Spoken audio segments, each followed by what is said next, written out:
This is music my day every single day. I have the love of my life, but we're not close enough. I need to talk. I need to, touching each other, hugging each other, watching movie, cook for me sometimes. This music again. Zed is practically begging his wife to spend some quality time with him to understand that he's desperately lonely.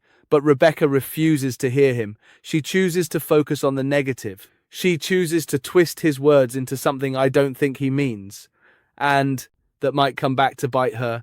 This is how people leave, then just go ahead and leave. Yeah, things really aren't good between them. So, let's rewind to the start and find out what led to this most recent blow-up. So, we pick things up with Rebecca and Zed at the group therapy session. Zed has been asked to do a puppet show about his relationship, and performing in front of everyone is making Zed a bit nervous. My English is not good, so I'm get nervous a little bit. The last time I get nervous when I get Mario Rebecca, music, so please don't tell her there. Not telling her that is probably the right decision, as she's again going to prove today. Rebecca only ever hears the negative. Like knowing her, she's probably going to choose to interpret his pre-wedding jitters, which are totally normal, as proof that the guy never even wanted to marry her, which simply isn't the case. Now, overcoming his nerves and the language barrier, right, Zed decides to base day in his life. This is a typical 24 hours for me, he says. I wake up all alone and I go to work. Work is work. But when I get home, guess what? It's more of the same. My wife is nowhere to be found. I'm all alone again. I supposed to find my wife wait for me. But no, because she be in her office all the single mother day. Laughter. Now as he goes on to demonstrate with the little puppets, when Rebecca does eventually get home from work, she barely speaks to him, and soon after that, she heads to bed. Like the two have very little contact and spend almost no time together. Certainly no quality time together, and that this routine just repeats day after day. Now the performance is funny. Okay, but it's also pretty sad. Like beyond the humor, here is a guy who's seriously lonely and begging his wife for more. This is my day every single day. I have the love of my life, but we're not close enough. Now remarkably, his message delivered by the puppets finally seems to get through to Rebecca. She seems to feel his pain. This is a good sign, right? Maybe she can start to acknowledge that her husband is hurting. After all, he delivered this message in a non-confrontational way, even calling her the love of his life. I mean, the key takeaway here isn't that Zed wants to leave and wants someone else. It's just that he wants to be closer to her again. Now, as I say, remarkably, for once, Rebecca seems to receive what her husband is saying. Like, when his performance finishes, she goes over to stand by him, and she seems almost soft in the way that she approaches him. That's definitely not something that you can say about Rebecca often. And she actually admits Zed's show did touch her heart. It was really hard to understand how lonely you are. I feel so accomplished at my job and I love it so much. But she goes on to say, for as much as I love my job, I can admit that the long hours are creating issues in our marriage, and that's not something that I want.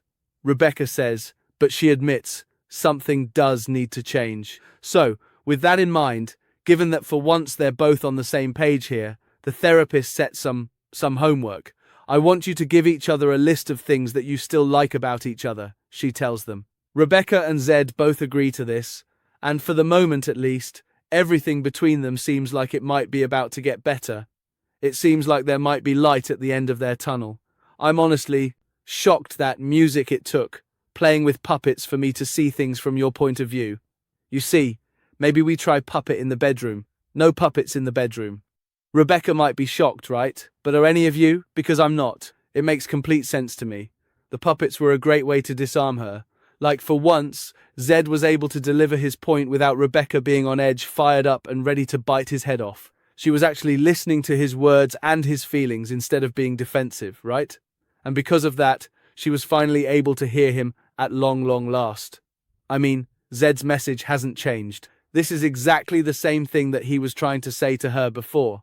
But the only difference is, normally Rebecca's ready to scream over him so that he doesn't get the chance to talk to her. Like I'd say that this for them at least was a very good exercise. Hopefully she'll be able to take something away from this and remember to give him the space when it comes to their homework. Now, on that topic, when the pair leave the group and prepare their lists, it's Rebecca that reads hers out first. I like that you care so much for your family and my family. I snorts like that you are funny and I like that you are so sexy and romantic. Yeah, those positive feelings, believe it or not, that she had after group therapy seem to be lasting, or at least they are for now. Like this exercise seems to have reminded her again that she actually likes her husband. Dare I say it? That's not something that she lets slip very often, is it? More often than not, she makes it seem like she hates the guy. Now, with hers out of the way, it's now Zed's turn to read his list. And that also goes well. I love your beautiful eyes, music, the most thing I like in our relationship, when we have a moment together, I feel the love actually there. That comes across as being genuine and heartfelt, doesn't it? Like, for as much Rebecca might like to try and claim that their terrible communication is because of Zed's English, right now the guy's message is crystal clear. He wants quality time with his wife. That's his love language. That's how he feels loved and when he feels closest to her. So, has Rebecca learned anything from the puppets? Like, is she willing to receive this message? Of course not. This is Rebecca after all, as always. Saying just one thing that she doesn't like ends up getting Zed in trouble. You see, when Rebecca asks him what his perfect day would look like if he could describe it to her, Zed makes the cardinal criminal unforgivable error of telling his wife that he just wants them to spend some quality time together after work. I need to talk. I need to, touching each other, hugging each other, watching movie, cook for me sometimes, stuff like that. That's what I mean. But tell me, what part of that sounds unreasonable? All the guy's asking for is for them to be together and spend quality time together when they're both at home. He's hardly asking for too much, is he? From the sounds of things, he'd be satisfied sitting on the couch cuddling while they watch a movie. I mean, given the dire situation that their marriage is in, given the fact that they're here trying to supposedly save their marriage, surely Rebecca can appreciate the fact that her husband just wants to spend time with her, right? I mean, she couldn't possibly spin his words into something negative, could she? Of course she can. Rebecca, in typical fashion, chooses to ignore all the good things he just said, and instead, laser focus on the one thing she didn't like. This music. Again, I already cook for you. But like you do it only one a month, one every 2 months. I won't be like time for us again. Did you hear what Zed said there? This isn't about the food. It's about spending time together. I want it to be time for us, he said. Like, remember his upbringing and his culture play a large role in how he sees this, right? Like back at home in Tunisia, no doubt mealtime is a family occasion. It doesn't matter what you're eating. It's more a way for everyone to get together, spend time together, just them without distractions, like no mobile phones. But now, hearing that as well, hearing Zed say he hopes she doesn't bring her phone to the table, just sends Rebecca over the edge. Let's said, we are living in 80s, like no phones. I do not want to go back to 1980. Music. Right. So, what I'm hearing here is that Zed wants to sit down with his wife over a meal. It doesn't matter what the meal is, just the two of them enjoying each other's company in the present. Without distractions, without mobile phones. But the way that Rebecca has interpreted that, what she's hearing, is that Zed wants her to act like a housewife from the 1980s. I mean, at this point, it feels like she's deliberately going out of her way to misunderstand him. She's reacting here as if Zed just told her she needs to quit her job, stay at home, and wait on him hand and foot. You don't want me to quit my job because you enjoy the money, but you want to make me feel like for working so much. No. What am I supposed to do? I don't see that. Look, Zed has said that he doesn't like the fact that she works such long hours, right? And I understand from Rebecca's perspective that might not be easy to change, right? But a good first step here would be to prioritize the limited time that they do have together. Make the most of that time. I mean, she might not like it. It might not come easy to her. And, by the way, this isn't just a her problem. As a society, we're all addicted to our phones. But if her marriage really means to her as much as she says it does, if she really wants to fight for it, putting aside her phone for a few hours and not being distracted isn't really that big of an ask. But sadly, Rebecca doesn't see it that way. She refuses to even acknowledge that Zied is asking for her time. Instead, she interprets this as if Zied just told her she needs to both work and take care of him. And that's not possible, Zied.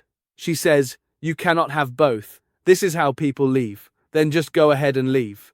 I completely get Zied's frustration. Once again, she isn't hearing what he's saying. Keep in mind, Zied has just made proposals. He's given her a bunch of ways that they could compromise and improve their relationship.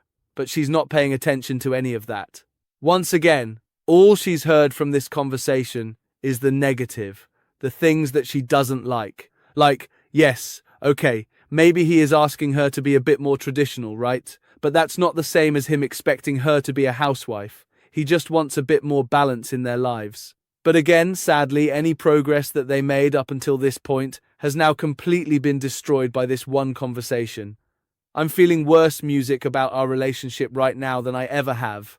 I'm done talking. Me too. For once, their conversation didn't end in a screaming match, but they also haven't achieved anything. Far from it. If anything, this has done more damage to their relationship than ever before. Like, the truth is here, despite what she says, if Rebecca really wants to save this marriage, she's going to need to change. Like, she's going to need to start listening to what her husband is saying instead of immediately getting defensive the moment that he speaks. And sadly, I just don't think she has that capability.